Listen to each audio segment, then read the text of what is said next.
ఇది క్రికెట్ కాదు, cinema. Hero పేరు మహమ్మద్ సిరాజ్. టెస్ట్ క్రికెట్ మరోసారి నిరూపించింది కాలం ఎప్పుడూ మారుతుందని. లాస్ట్ టెస్ట్ లో సిరాజ్ బౌల్డ్ లాస్ట్ వికెట్ గా వెనుతిరిగినప్పుడు కన్నీళ్లు పెట్టాడు. కానీ ఇవాళ అదే సిరాజ్ ఓవర్లో 145 స్పీడ్ తో అట్కిన్సన్ వికెట్ ను పెకలించాడు. వీ బిలీవ్ జెస్సీ బాయ్ నుంచి వీ బిలీవ్ ఇన్ సిరాజ్ మియా అనేలా చేశాడు.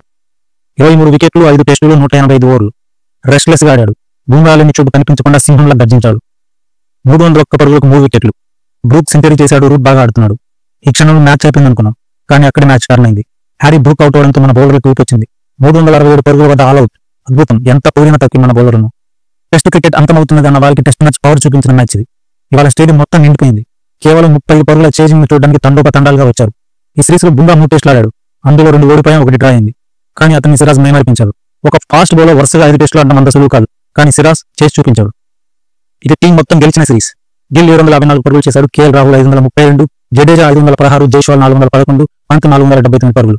బౌలింగ్ లో సిరాజ్ 23 వికెట్లు, బుమ్రా 14 వికెట్లు, ప్రసిద్ధ్ కృష్ణ 14 వికెట్లు, ఆకాష్దీప్ 13 వికెట్లు. ఇవన్నీ చాలా గొప్ప ప్రదర్శన. మనం ఈ సిరీస్ డ్రా చేసిన ఇది గెలుపుతో సమానం. ఎందుకంటే మన టీంలో కోహ్లీ లేడు, రోహిత్ లేడు, అశ్విన్ లేడు, రిషబ్ పంత్ లాస్ట్ మ్యాచ్ ఆడలేదు. 5 టెస్ట్ మ్యాచ్ లో వరుసగా టాస్ ఓడిపోయాం. అయినా మనం సిరీస్ ను సమన్ చేశాం. అదృష్టం కొద్దిగా ఉన్న మనం 3-1తో సిరీస్ గెలిచేవాళ్ళం. ఈ సిరీస్ తర్వాత కెప్టెన్ గా గిల్ శకం ఆరంభమైందని చెప్పవచ్చు. 1971 వాడేకర్, 2021 కోహ్లీ, ఇప్పుడు గిల్ మాత్రమే ఇంగ్లాండ్ లో సిరీస్ ఓడిపోలేదు. అయితే చివరిగా క్రిస్ వోక్స్ కి సలాం.